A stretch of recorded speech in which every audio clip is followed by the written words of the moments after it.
Le réseau national de la médiation scolaire est né de la volonté d'un collectif interassociatif de se retrouver entre médiatrices et médiateurs scolaires pour réfléchir ensemble à la définition du métier de médiateur scolaire, mais aussi pour porter un plaidoyer commun au niveau local et national pour pouvoir faire progresser la médiation scolaire et la scolarisation des enfants qui vivent en situation de grande précarité.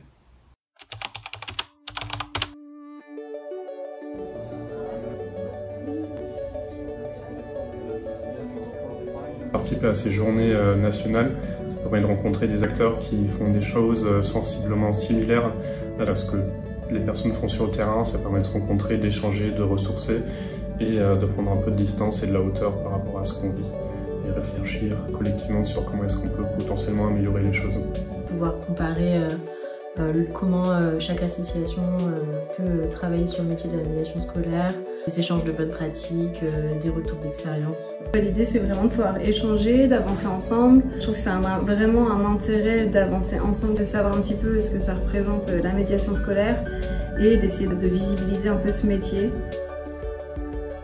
La médiateur scolaire, en fait, on fait le lien entre les écoles et le bidonville pour assurer les parents, pour assurer les écoles, pour qu'ils se fassent confiance. On est là pour sensibiliser les parents, sensibiliser les enfants pour qu'ils aillent à l'école et qu'ils se sentent mieux. Dans la médiation scolaire, on veut donner la parole aux premiers concernés pour qu'ils réussissent dans leur parcours. D'aller vers les familles et les enfants pour créer du lien et les accompagner dans l'entrée de leur scolarité, dans la poursuite et avec l'objectif de la réussite de la scolarité.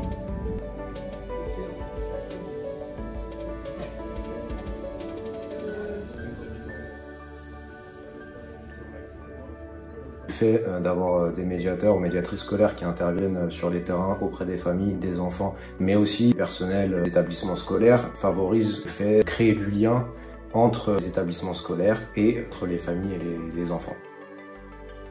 Comme les postes de médiateurs et de médiatrices scolaires sont assez diversifiés, c'est le cas aussi pour le réseau. On a bien sûr les premiers concernés de ce réseau, donc les médiateurs et les médiatrices scolaires. On a aussi d'autres professionnels dont les postes ne sont pas nécessairement financés par l'État. Nous par exemple, on est dans le réseau parce qu'on travaille aussi beaucoup ces sujets depuis 2018. On a aussi le CNDH Rome Europe, UNICEF France aussi. C'est quand même des associations qui travaillent beaucoup, notamment en termes de plaidoyer pour qu'il y ait une reconnaissance et un accès à la scolarisation des enfants en vivant en grande précarité.